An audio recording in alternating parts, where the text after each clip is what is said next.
So Lori and I today was recording our podcast, ironically enough, talking about friendships and girls.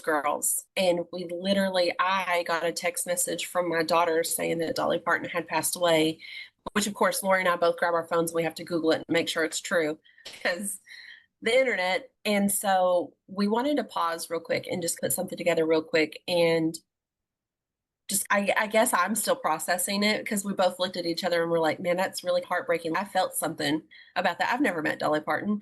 I felt the same way when Betty White passed away. Like she was a girl's girl. And and that's so much of what we talk about in the authenticity that both of those women brought. And so I just thought we would pause, just spend a moment.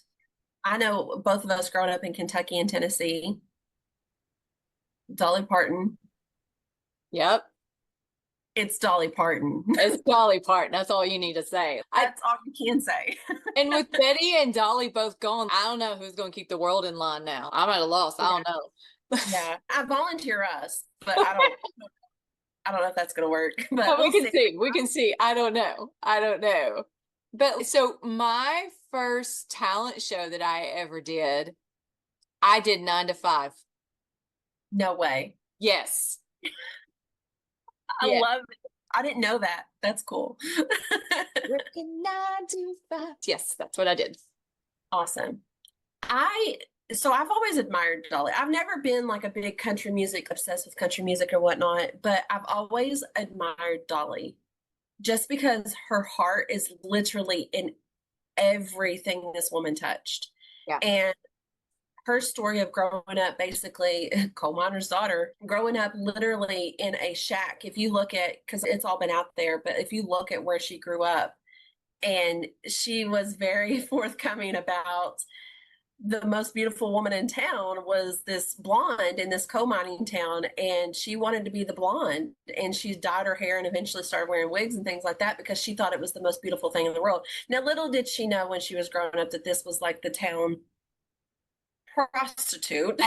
The thing. But I will say this, one thing I've always thought was like really cool about her is her authenticity and just the way that she just put her heart into everything that she's done her entire life. And I felt like everything that she did it for a reason.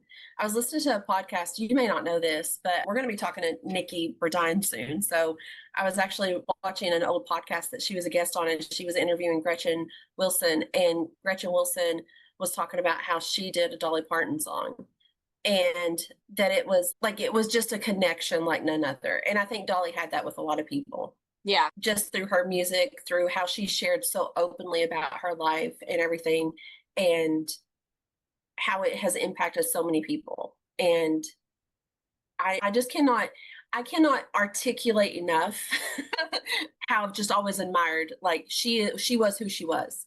And that's a girl's girl, guys. It totally is. Totally is. She was like, it's funny because I want to say that she didn't put on a facade, but then somebody's going to go, oh, she absolutely put on a facade. Look at all the things. But yes and no. Her mask was clearly off most of the time, or at least that's how she made you feel, right? Even though she had on 1 inch thick of makeup and had sequins out the wazoo and everything else, right? Like, but that's the thing is like that she knew how to build a brand. I'll give her that.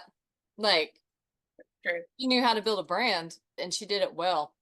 But I think that's the thing is like, we all have these iconic people, especially from our childhood, like from being younger or whatever. And we can look at them and go, wow, like the impact that they made. But then why did Dolly make an impact? Why did she? It's because she spoke her mind. It's because she was real. It's because she didn't take no bull from anybody. Like that was the thing. But then on the backside of that, like I think one of the biggest things for me was when the fire happened, Sevier County, and I was traveling there regularly to speak, actually. So I was in a lot of the communities and stuff down there right at that time. And just her like, hey, whatever, the government or whoever's going to do for these people is not going to be enough. So let me do some more. And then, oh, let me do some more. And then, oh, let me do some more. That was kind of her thing. And I think that was like, and that was way older for me, right? I think that was my thing of, wow, she really has a heart for the people in this area. It's not, she doesn't just say, I'm going to go buy a theme park and I'm going to do something. She invests in the people there, in the communities there, in their livelihood. And there are several families who benefited from her generosity and her love for them just through that. No, it's funny, as you were talking, I was thinking about her imagination library. Do you know about this? Yep. For those that don't, that was 100% her heart, because she says that the reason she started is when she was a little girl, she didn't have a book. Her family couldn't afford it. They couldn't afford a book. And for her, she wanted every family, regardless of your finances or anything else, to have access to children's books. And so the Imagination Library, I forget, I don't know the stats, but they have expanded. I know here in Kentucky, where I'm at, they've expanded and provided books to thousands of children's that wouldn't otherwise have access to that. And that just speaks to, it's just another example of her heart of, she grew up and she knew how big of a deal a small thing like a children's book, just a storybook, how that impacted how she felt about herself. And so she wanted to remove that barrier for anybody else that was in that. And she was through and through just a wholesome person, is a good way to probably describe her. But, and it's funny because when I was younger, maybe you didn't have this because you were singing her at talent shows, but I saw the big blonde hair and the big boobs and the tight rhinestone outfits and all this other stuff. And I thought, man, she's something. But the more you learn about who she is as a person and what she stood for and what she built, if you can't respect Dolly, I don't know that you understand what a good person is. And I think it's just really honoring to her for her to be remembered that way. Yeah, I think it goes right back to that whole thing. And and she said this all the time. You don't have to agree with me to like me. You don't have, if you don't, it's okay. You go on about your business and do your thing over there, right? And it's not, we don't have to like each other or agree with each other's opinions to like each other, right? That's not what we have to do. We're all individual people. And I think she embodied that very well. Yeah, absolutely. We just wanted to share our thoughts about it, our condolences to the family, and just really honor her in this little way. Now, we know this isn't going to be on any giant billboards or anything, but she was such an impact on both of our lives, especially, like I said, growing up in Kentucky and Tennessee. Dolly Parton was it. She was the epiphany of coal miner up to the stardom that she was. And there's a lot of Dolly throughout these two states, I think, more so than probably anywhere else. But so yeah, we just want to take a minute and just kind of honor her memory. So I remember when Silver Dollar City became Dollywood. Like yeah.